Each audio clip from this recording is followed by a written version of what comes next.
Friends, welcome to CaFFe Gospel Ministries. This Sunday, let's begin our reflection revising the history of the Samaritans. They were half Jews and half Gentiles. It is a history of division from 721 BC.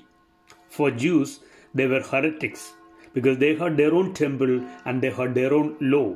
And both of them, the Jews and the Samaritans, never lived in peace. When Jesus walks into this territory, he is opening about 1,000 years of the barriers of rivalry from the patriarchal time. As a prophet, he visits the wounds of the past. As a shepherd, he deals the individual wounds. That is the best message of this day. We need a prophet's eye to visit the past wounds and a shepherd's eye to understand the individual situations. Heresy remains intact when Jesus enters into dialogue, but he gains the people being in dialogue. Lent calls to be prophetic, to break the barriers that hides goodness and be personal in faith to care the wounded. In 1,000 years of history, Jesus walks into Samaria, and the means was not a miracle but a dialogue. This week Lent calls us to be people of dialogue. Once dialogue ended, the door is closed. Christian method is one of dialogue. Jesus enters into a dialogue through the basic need of water, and he ends with the town believing in him. A passerby preacher becomes a guest of honor through dialogue. Friends, attempt a week in dialogue.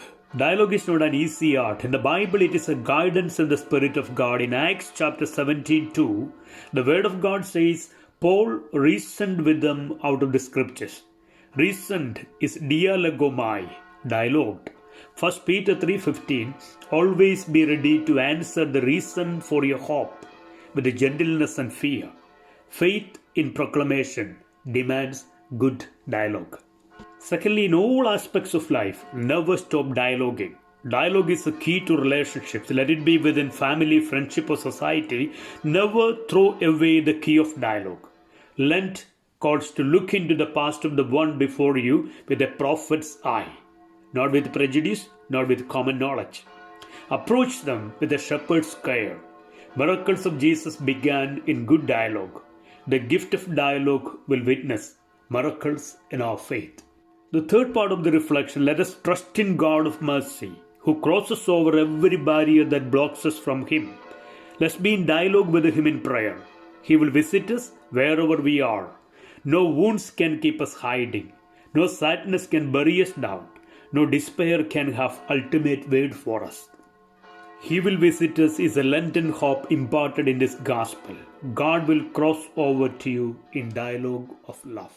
God bless you all. Father Tony.